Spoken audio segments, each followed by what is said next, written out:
Students welcome to the class. बच्चों, last video में हमने कोऑर्डिनेट ज्योमेट्री की optional exercise that is exercise 7.4 start किया था और उसके फर्स्ट 4 क्वेश्चन हमने उसमें कवर कर लिए थे। इस वीडियो में उसके आगे हम प्रोसीड करेंगे और क्वेश्चन 5 से स्टार्ट करेंगे एक्सरसाइज। तो देखते हैं बच्चों क्वेश्चन 5 क्या है।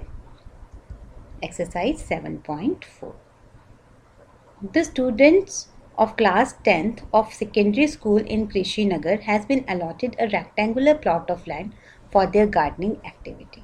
ये दिख रहा है बेटा आपको rectangular plot of land ABCD, ये आपका rectangular plot of land है। Sampling of gulmohar are planted on the boundary at a distance of 1 meter from each other।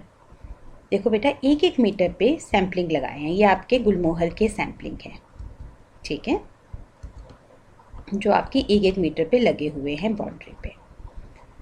There is a triangular grassy land lawn in the plot as shown in the figure. ये आपका grassy lawn है बेटा, यहाँ पे PQR, ठीक है।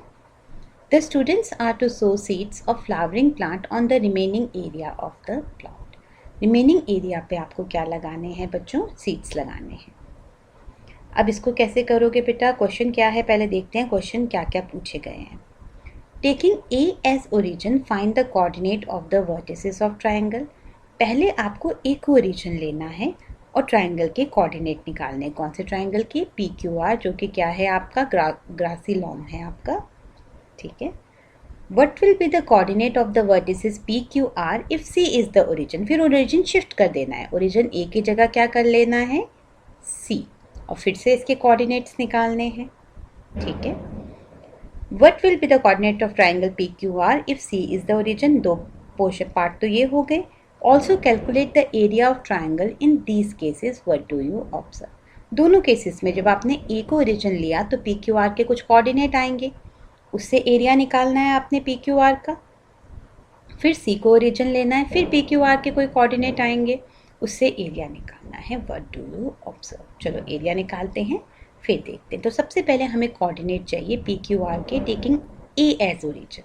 तो देखो बच्चों, जब आपने A को ओरिजिन लिया, इस पॉइंट को आपने ओरिजिन लिया, तो AD बन गई आपकी x एक्सिस, ठीक है, और AB बन गई आपकी y एक्सिस। उसके हिसाब से कोऑर्डिनेट लिखो बेटा। देखो Q का कोऑर्डिनेट क्या आया? 3 2, 3 2। R का कोऑर्डिनेट क्या आया? देखो यहाँ से है 6 और यहाँ से है 5, तो x में 6 कोऑर्डिनेट और y में 5। और फिर P को लो बेटा, P में x में कितना है? 4 और y में 6, तो 4, 6। ये आपके बेटा PQR के कोऑर्डिनेट आ गए, टेकिंग A एज ओरिजिन। अब इसका एरिया निकाल सकते हैं हम, तो चलो इसका एरिया निकाल लेते हैं, ठीक है। हमने area of PQR taking A as origin, हमने PQR के कोऑर्डिनेट लिख दिए बेटा। अब एरिया में एरिया फॉर्मूला लगेगा आपका, क्या होता था area formula? Half x1 y2 minus y1 plus x2 y3 minus y1 plus x3 y1 minus y2। इसमें मैंने बेटा x सारे क्योंकि ब्रैकेट से बाहर आएंगे ग्रीन से लिखे हैं और दूसरा रेड कलर से लिखा है। तो देखो बेटा x1 मतलब 4, फिर सर्कुलर ऑर्डर में चलो 2 माइनस 5, ठीक है। फिर x2 कितना?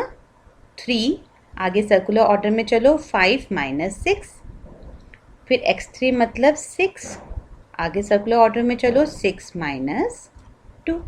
तो ये आपने एरिया निकाला, तो ये आ गया बच्चों आपका -12 -3 प्लस 24, तो ये हो गया आपका -15 प्लस 24 दैट इज़ 9, ठीक है। 9 पॉजिटिव था तो मॉड्यूलस से बाहर आ गया, 9/2 दैट इज़ 4.5 स्क्वायर यूनिट्स आपका एरिया हो गया, ठीक है।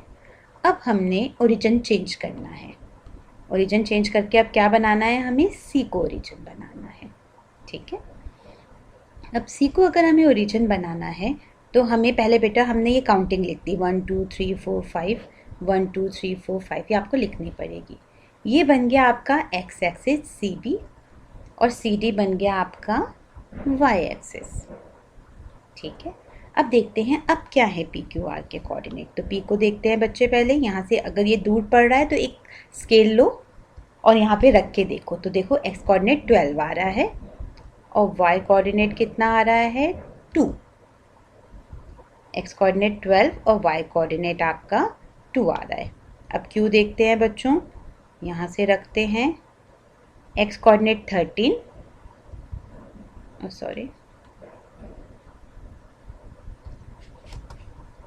और y कोऑर्डिनेट आपका आ गया 6। ठीक है, फिर r को देखते हैं बेटा। x कोऑर्डिनेट आ गया 10 और y कोऑर्डिनेट आ गया 3। तो इस बार r के क्या हुए कोऑर्डिनेट 10 3, p के क्या हुए 12 2 और q के क्या हो गए बच्चों 13 और 6। ठीक है, तो ये आपने कोऑर्डिनेट लिख दिए, ये आपके कोऑर्डिनेट लिख दिए पी क्यू आर के टेकिंग सी एज ओरिजिन। ठीक है, अब इसका एरिया निकालते हैं। तो area of P Q R taking C as origin, P Q R के आपने कोऑर्डिनेट लिख दिए हैं। अब इसको कैलकुलेट करते हैं। फिर मैंने एक्स कोऑर्डिनेट रेड से कर दिया है, ठीक है, और वाई कोऑर्डिनेट आपका ब्लैक से है। तो हाफ x1 मतलब 12 और 6 माइनस 3, 6 माइनस 3, फिर x2 दैट इज़ 13, फिर 3 माइनस 2, ठीक है, फिर x3 मतलब 10 और 2 माइनस 6, और ये आपने सॉल्व किया तो आपका आ गया हाफ 36 प्लस 13 माइनस 40। फिर कैलकुलेट किया बेटा इसको, ये फिर से 9 आ गया। 9/2 मतलब 4.5 स्क्वायर यूनिट आपका आंसर हो गया। पहली बार में कितना आया था 4.5 स्क्वायर यूनिट। मतलब अगर आप ओरिजिन चेंज भी कर दो तो कवर्ड एरिया तो वही रहेगा, तो एरिया आपका सेम ही आएगा दोनों केसेस में। आप ओरिजिन कोई भी शिफ्ट कर लेते, बी कर देते, डी कर देते, सी कर देते, एरिया में चेंज नहीं आता। ठीक है, क्योंकि फिगर तो उतनी बड़ी है। Got it? चलो अब नेक्स्ट क्वेश्चन स्टार्ट करते हैं। 6. The vertices of triangle ABC are A46, B15 and C72. A line is drawn to intersect sides of AB and AC at D and E. ABC आपका triangle था बेटा, एक line draw करी गई, ठीक है। यहाँ पे ये AB को इसने D पे इंटरसेक्ट किया और AC को इसने E पे इंटरसेक्ट किया, और एक प्रॉपर्टी और थी, such that AD upon AB is 1/4 and AE upon AC be 1/4. Calculate the area of triangle ADE and compare it with the area of triangle ABC. देखो बेटा, ABC के तीनों कोऑर्डिनेट तुम्हें पता हैं, तो तुम इजीली एरिया फॉर्मूला लगा के आप एरिया निकाल सकते हो। अब हमें एक ADE का भी एरिया निकालना है, पर हमारे पास सिर्फ A के कोऑर्डिनेट हैं, D और E के कोऑर्डिनेट नहीं है, पर हम निकाल सकते हैं। सेक्शन फॉर्मूला लगा के हम डी और ई के कोऑर्डिनेट निकाल सकते हैं। हम डी और ई के कोऑर्डिनेट निकाल के लाएंगे, फिर एरिया ऑफ ADE भी निकालेंगे। फिर दोनों को कंपेयर करना है तो हम दोनों का रेशो ले लेंगे, area of ADE divided by area of ABC। तो देखो बच्चों, बाय एरिया फॉर्मूला पहले ABC का एरिया निकाल लेते हैं, ठीक है। तो फिर हमने वही किया बच्चे, 4 2 माइनस 5, ठीक है, और फिर आगे 7 5 माइनस 6 और फिर 1 और 6 माइनस 2। ये आ गया बेटा आपका -3, 4 माइनस 3 माइनस 12, ये -1 माइनस 7 प्लस 4। तो इनको ऐड किया बेटा तो आ गया -15। पर मॉड में और एरिया कभी नेगेटिव नहीं होता, इसलिए मॉड 15 था ये, तो ये क्या बन जाएगा 15 सिंपल। नेगेटिव का साइन नहीं लोगे आप एरिया में। तो 15/2 स्क्वायर यूनिट आपका एरिया आ गया। अब हमें क्या चाहिए, ADC का एरिया निकालने के लिए D और E के वर्टिसेस चाहिए, मतलब कोऑर्डिनेट चाहिए, ठीक है। अब देखो बेटा, आपको दिया क्या था, ध्यान से देखो। आपको दिया था AD अपॉन AB 1:4 है, तो अगर ये 1 पार्ट है AD, तो AB कितना पार्ट है 4 पार्ट है। अगर AD 1 पार्ट है तो AB 4 पार्ट है, तो ये DB कितना पार्ट हो गया? 3 पार्ट हो गया। तो एक्चुअली ये जो D पॉइंट है ये AB को एक रेशो में ब्रेक कर रहा है, जो क्या है 1:3। सेम यहाँ पे भी AE 1 पार्ट है और AC टोटल आपका 4 पार्ट है, ठीक है। A से C तक 4 पार्ट है, तो EC कितना पार्ट होगा? 4 को 1 और 3 में डिवाइड करेंगे तो ये 3 पार्ट होगा, ठीक है। ये तो आप ओरली भी कर सकते हो, पर मैंने आपको थोड़ा कैलकुलेशन करके दिखाया है कि ये रेशियो कैलकुलेशन में किस तरह से निकलता है। तो देखते हैं। देखो, गिवन था आपको AD upon AB is equal to AE upon AC is equal to 1/4। तो हमें इसमें AD तो चाहिए था, AB नहीं चाहिए था, AB बड़ा वाला साइड था। वैसे यहाँ पे AE चाहिए था पर AC नहीं चाहिए था, तो हमने पहले इसका रेसिप्रोकल ले लिया। जो चीज़ आपको चाहिए वो डिनोमिनेटर में आनी चाहिए। फिर हमने -1 कर दिया सारी इक्वेशन में तीनों साइड से। तो क्या बन गया बेटा? AB upon AD -1, AC upon AE -1, 4 upon 1 -1। तो एलसीएम लिया तो ये बन गया AB minus AD upon AD, AC upon AE minus AE is equal to 4 - 1 that is 3। अब देखो बेटा अपने फिगर में AB माइनस AD कितना है? AB में से अगर मैं AD सब्ट्रैक्ट कर दूँ तो DB बनेगा। सिमिलरली AC में से अगर मैं AE सब्ट्रैक्ट करूँ तो मुझे EC बनेगा, ठीक है। तो ये बन गया आपका DB upon AD EC upon AE is equal to 3:1। पर आप टॉप से रेशो लेते हो तो इसको फिर रेसिप्रोकल कर दिया। AD upon DB is equal to AE upon EC is equal to 1:3 का रेशो आ गया। ये आप ओरली भी निकाल सकते हो जैसे मैंने आपको बताया था। कई बच्चे अलग अलग तरीके से निकालते हैं। आप पूरे को 4x ले लो और ऊपर वाली साइड दैट इज़ आपकी AD को आप 1x ले लो, ठीक है। तो नीचे वाली 3x आ गई, तो रेशो 1:3 आ गया। कई तरीके हैं इसे करने का, आपको जो कंफर्टेबल लगे आप उससे ये रेशो निकाल लो, ठीक है। अब हमें सेक्शन फॉर्मूला लगा के इसके कोऑर्डिनेट निकालने हैं। अब देखो बेटा, D पॉइंट AB को किस रेशो में ब्रेक कर रहा है? 1:3। तो मैंने यहाँ ऐसा फिगर बना लिया। वैसे ये फिगर गलत होता है, मैं तुम्हें बार बार बता रही हूँ कि ये फिगर प्रॉपर नहीं होता। ये तीनों पॉइंट एक स्ट्रेट लाइन पे होते हैं, मगर मैं सिर्फ इसको ऐसे इसलिए लिखती हूँ ताकि आपको सेक्शन फॉर्मूला लगाने में ईजी रहे, ठीक है। तो कोऑर्डिनेट ऑफ D कैसे निकलेगा बेटा? 1 इंटू इसका एक्स कोऑर्डिनेट 1, 3 इंटू इसका एक्स कोऑर्डिनेट 4 अपॉन 3 + 1 4, कॉमा। अब वाई कोऑर्डिनेट कैसे निकलेगा? 5 इंटू 1, 3 इंटू 6 अपॉन 4। तो 13/4, 23/4 आ गए D के कोऑर्डिनेट, ठीक है। कोऑर्डिनेट ऑफ E निकाल देते हैं। E भी 1:3 में डिवाइड करता है, तो हमने यहाँ पे फिर सेक्शन फॉर्मूला लगाया। तो एक्स कोऑर्डिनेट कैसे निकलेगा E का? 7 इंटू 1, 4 इंटू +4 इंटू 3 अपॉन 3 + 1 4। और वाई कोऑर्डिनेट भी ऐसे निकलेगा 2 इंटू 1, 6 इंटू 3 अपॉन 4। तो 19/4 एंड 20/4। ये आपका D और E के कोऑर्डिनेट आ गए। ए के कोऑर्डिनेट तो आपके पास पहले से ही थे। अब हम छोटे ट्रायंगल का एरिया भी निकाल लेते हैं। तो एरिया के लिए बेटा मैंने तीनों कोऑर्डिनेट यहाँ पे लिख दिए हैं आपके, ADE। चलो अब एरिया फॉर्मूला लगाते हैं। Half x1 that is 4 bracket में y2 माइनस y3, 20/4 माइनस 23/4। फिर x2 19/4, फिर आपका y3 that is 23/4 minus y1 that is 6। फिर x3 13/4, y1 minus y2 that is 6 minus 20/4।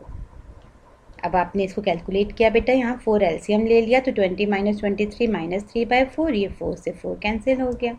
19/4 यहाँ पे भी बेटा आपने एलसीएम ले लिया, ठीक है।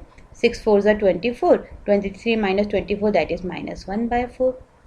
यहाँ भी एलसीएम ले लो, 6 4 ज़ा 24 माइनस 20 दैट इज 4/4, ठीक है। तो ये भी कैंसिल हो गया आपका।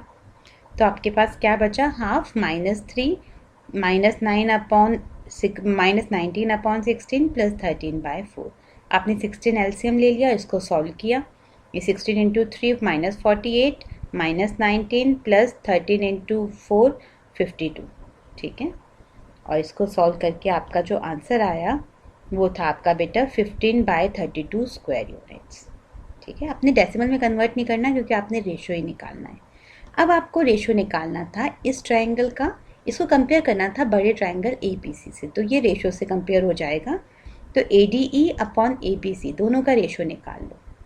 उसका एरिया निकला था 15/2 और इसका निकला है 15/32। डिवाइड को मल्टीप्लाई में चेंज किया तो यहाँ रेसिप्रोकल हो गया, 15 से 15 कैंसिल हो गया, 2 16 32, तो रेशो कितना आ गया बच्चों 1/16। ठीक है, ये था आपका 7th क्वेश्चन। ठीक है, नहीं 6th क्वेश्चन, सॉरी। अब हम करेंगे 7th क्वेश्चन। 7 देखो बेटा, ये क्वेश्चंस ना बड़े बड़े हैं, मतलब ये लेंदी है पर डिफ़िकल्ट नहीं है। लगना सिंपल फॉर्मूला का एप्लीकेशन ही है, बस ये लेंदी है। ठीक है, if ABC are the vertices of triangle ABC, आपको तीनों वर्टिसेस दे दिए हैं ट्राइंगल ABC के। The median from A meets BC at D, find the coordinate of D। पहला पार्ट ये है बेटा आपका। देखो बेटा, मीडियन क्या होती है, जो एक वर्टेक्स को दूसरे साइड के मिड पॉइंट से ज्वाइन करे। तो D क्या है, mid point of B and BC। ठीक है, तो मिड पॉइंट फॉर्मूले से हम D के कोऑर्डिनेट निकाल सकते हैं। As D is the mid point of BC, by mid point formula क्या होता है mid point formula, x1 plus x2/2 y1 plus y2/2। तो हमने फॉर्मूला लगाया बच्चों, 6 प्लस 1/2 5 प्लस 4/2, तो क्या आ गई हमारी वैल्यू 7/2 एंड 9/2। D के कोऑर्डिनेट आ गए। ठीक है, अब क्या इन्होंने बोला, find the coordinate of point P on AD such that AP upon PD, ये पहला पार्ट हो गया आपका, इज इक्वल टू 2:1। देखो, इस पे कहीं एक पॉइंट P है AD पे। ठीक है, जो AD को एक रेशो में डिवाइड कर रहा है 2:1 के। आपको P के कोऑर्डिनेट निकाल के लाने हैं। तो हम P के कोऑर्डिनेट किससे निकालेंगे, जब कोई पॉइंट रेशो में डिवाइड करता है तो हम सेक्शन फॉर्मूला लगाते हैं। तो हम सेक्शन फॉर्मूला लगा के P के कोऑर्डिनेट निकाल लेते हैं। तो हमारे P के कोऑर्डिनेट हो गए बेटा, उसी फॉर्म में लिख दिया मैंने। P इसको 2:1 के रेशो में डिवाइड करना है। पहला जो आपका वर्टेक्स है वो यहाँ लिखना बेटा हमेशा, नहीं तो गड़बड़ हो जाएगी। अब इसके कोऑर्डिनेट निकालते हैं सेक्शन फॉर्मूला से। तो 7/2 इंटू 2, 1 इंटू 4 अपॉन 2 प्लस 1 3। फिर y भी ऐसे क्रॉस करके निकालो बच्चों। 2 को किससे मल्टीप्लाई करेंगे, 9/2 प्लस 1 को किससे, 2 से, अपॉन 2 प्लस 1 3। तो P के कोऑर्डिनेट हमारे ये आ गए। मतलब P क्या पॉइंट है, जो मीडियन AD को 2:1 के रेशियो में डिवाइड करता है। ये एक पर्टिकुलर पॉइंट होता है, उसके अभी हम लास्ट में बात करेंगे। ठीक है, तो ये आपके क्वेश्चन का सेकंड पार्ट भी हो गया। आपने पहले में मिड पॉइंट फॉर्मूला लगाया D के कोऑर्डिनेट निकालने के लिए, और फिर P के कोऑर्डिनेट निकालने के लिए आपने क्या लगाया, section formula. Find the coordinate of point Q and R on median BE and CF respectively such that BQ upon QE is 2:1 and CR upon RF is 2:1। अब ये क्या बोल रहे हैं, अब ये दोनों क्वेश्चन को मिक्स कर रहे हैं। देखो, अब ये बोल रहे हैं अब दूसरी 2 मीडियंस भी हैं। अब एक ट्रायंगल में 3 मीडियंस होती हैं, हमें पता है। तो इन्होंने बोला कि एक और मीडियम है BE, यहाँ से डालूंगी तो ये इसको डिवाइड कर देगा, ये BE मीडियन है। ठीक है, एक C से भी मीडियन जाएगी बेटा। ठीक है, CF, ये क्या होगी, CF। इन पे भी पॉइंट हैं Q और R। पहले दोनों मीडियन, मतलब आपको E और F के कोऑर्डिनेट निकालने पड़ेंगे, किससे, मिड पॉइंट फॉर्मूला से। ठीक है, फिर आपके पास एक और पॉइंट आएगा, एक पॉइंट आएगा CE पे, CF पे सॉरी। ठीक है, और एक पॉइंट आएगा BE पे, जो इन मीडियम को 2:1 के रेशियो में डिवाइड करेगा। आपको उसके भी कोऑर्डिनेट निकाल के लाने हैं। तो जैसा आपने पहली मीडियन के साथ किया था, सेम आपको सेकंड और थर्ड मीडियन के साथ भी करना है। तो देखो, पहले हम एक और मीडियन बना लेते हैं BE, E के कोऑर्डिनेट निकाल देते हैं बाय मिड पॉइंट फॉर्मूला। तो 4, क्योंकि ये AC का मिड पॉइंट है, 4 प्लस 1/2, 2 प्लस 4/2, तो 5/2 एंड 3, ये निकल गए E के कोऑर्डिनेट। अब हमें Q के कोऑर्डिनेट पे निकालने हैं, जो इस लाइन को किस रेशियो में डिवाइड कर रही है, इस मीडियन को 2:1 के रेशियो में। तो अब इसके कोऑर्डिनेट भी निकाल लेते हैं। As Q divides PE in the ratio 2:1 by section formula. फिर मैंने अपना फॉर्मूले को ऐसे ट्रायंगुलर उसमें बना के लिख दिया ताकि हम अप्लाई कर सकें। तो 2 into 5/2 1 into 6 upon 2 plus 1, 2 into 3 1 into 5 upon 2 plus 1। तो ये कोऑर्डिनेट भी बेटा आपकी 11/3 11/3 आ गए। याद करो पिछला कोऑर्डिनेट जो आपने निकाला था P का वो भी सेम आया था। ठीक है, तो हम कुछ कंक्लूड करेंगे लास्ट में इससे। अब थर्ड मीडियन देखते हैं बेटा। अब थर्ड मीडियन थी हमारी CF, तो पहले F के कोऑर्डिनेट निकाल के लाते हैं मिड पॉइंट फॉर्मूला से। 6 + 4/2 5 + 2/2, तो ये हो गया 5 and 7/2। अब R एक पॉइंट है जो इसको किस रेशो में डिवाइड कर रहा है, 2:1। तो लिखते हैं अपना फॉर्मूला लगाते हैं, कोऑर्डिनेट ऑफ R निकाल के लाते हैं। R इन दोनों पॉइंट को, ऊपर वाला पॉइंट ये है, नीचे वाला ये, 2:1 के रेशो में डिवाइड कर रहा है। तो R के कोऑर्डिनेट सेक्शन फॉर्मूला से निकालते हैं, 5 इंटू 2 1 इंटू 1 अपॉन 2 + 1 3। फिर Y कोऑर्डिनेट निकालते हैं, 2 इंटू 7/2 1 इंटू 4 अपॉन 2 + 1 3। तो हम देखेंगे ये तीनों के कोऑर्डिनेट सेम आ गए, ये भी 11/3 आ गया। ऐसा क्यों हुआ बच्चों? क्योंकि ये एक पर्टिकुलर पॉइंट होता है। अगर आपके पास एक ट्राइंगल है, ठीक है, और ये आपकी मीडियन है, ये आपकी मीडियन है और ये आपकी मीडियन है, तो ये मीडियन का इंटरसेक्टिंग पॉइंट होता है जहाँ तीनों मीडियन मिलती हैं। इसका नाम होता है सेंटरोइड। ठीक है, और ये हर मीडियन को 2:1 के रेशो में डिवाइड करता है। तो पहले हमने इसमें क्या किया, एक मीडियन निकाली, उसमें वो पॉइंट निकाला जो उसे 2:1 के रेशो में डिवाइड करता है। फिर दूसरी मीडियन निकाली, उसमें वो पॉइंट निकाला जो उसे 2:1 के रेशो में डिवाइड करता है। इसी तरह से तीसरी मीडियन के साथ किया, पर वो एक ही पॉइंट है। कौन सा पॉइंट है? अब बच्चों इसी क्वेश्चन का 5th पार्ट देखते हैं। ये बहुत इंपॉर्टेंट पार्ट है, ये इंडिविजुअल एक क्वेश्चन भी है, ठीक है, और इसमें एक फॉर्मूला का डेरिवेशन भी है। देखते हैं क्या है 5th पार्ट इसका। If A x1 y1 B x2 y2 and C x3 y3 are the vertices of triangle ABC, find the coordinate of centroid of the triangle। अब सेंट्रोइड क्या है वो हमने समझ लिया, ठीक है। अब एक ट्रायंगल गिवन है जिसके वर्टिसेस गिवन है हमें एक्स वाई के टर्म्स में, x1 y1 x2 y2 and x3 y3। हमें सेंट्रोइड का कोऑर्डिनेट निकालना है, ठीक है। अब सेंट्रोइड हमें पता है मीडियन को 2:1 के रेशो में डिवाइड करती है। अब जो हम इससे डेरिवेशन करेंगे, एक रिजल्ट आएगा सेंट्रोइड का, वो हम बाद में 1 मार्कर्स में डायरेक्ट अप्लाई भी कर सकते हैं। तो देखते हैं कैसे करना है ये। ABC 3 वर्टिसेस हैं आपके ट्रायंगल के। ए के कोऑर्डिनेट दिया है बेटा आपको, बी का कोऑर्डिनेट दिया है और सी का कोऑर्डिनेट दिया है, ठीक है। तो अब सबसे पहले हमको ये निकालना है, हमें ये सेंट्रोइड का कोऑर्डिनेट निकालना है। ये कौन सा पॉइंट है जो मीडियन को 2:1 के रेशो में डिवाइड करता है। तो पहले डी का कोऑर्डिनेट निकाल लेते हैं बेटा मिड पॉइंट फॉर्मूला से। So by mid point formula D का कोऑर्डिनेट क्या हो जाएगा, x2 + x3/2 y2 + y3/2। ये आपका डी का कोऑर्डिनेट आ गया। अब सेक्शन फॉर्मूला से हमें ओ का कोऑर्डिनेट निकालना है। Let O be the centroid as the centroid divide the median in the ratio 2:1, therefore by section formula. अब ये बेटा ए का कोऑर्डिनेट, ये डी का कोऑर्डिनेट, और इसको किस रेशियो में डिवाइड कर रहा है, ओ 2:1 के। तो चलो सेंट्रोइड का कोऑर्डिनेट निकालते हैं। 2 into x coordinate of D, 1 into x coordinate of A upon 2 + 1 3। इसी तरह y कोऑर्डिनेट के लिए भी वही, 2 into Y coordinate of D, 1 into Y coordinate of A upon 2 + 1। अब देखो बच्चों यहाँ से ये 2 कैंसिल हो गया, यहाँ से भी ये 2 कैंसिल हो गया। तो क्या आ गया आपके पास, x2 + x3 + x1 अपॉन 3, या y2 + y3 + y1 अपॉन 3। 2 नहीं, ये 3 है, ठीक है। अब देखो बेटा ये है आपका जनरल फॉर्मूला सेंट्रोइड का। Therefore the coordinate of centroid of a triangle is, standard form में लिख दिया 1 2 3 करके, x1 + x2 + x3/3 y1 + y2 + y3/3। अगर आपको कभी भी 3 ट्रायंगल के वर्टिसेस दिया है और आपको सेंट्रोइड निकालना है, ठीक है, तो आप ये डायरेक्ट फॉर्मूला अप्लाई कर सकते थे, ठीक है, कर सकते हो बल्कि। और अब आप इस क्वेश्चन में आपने इसका क्या किया है, डेरिवेशन किया है।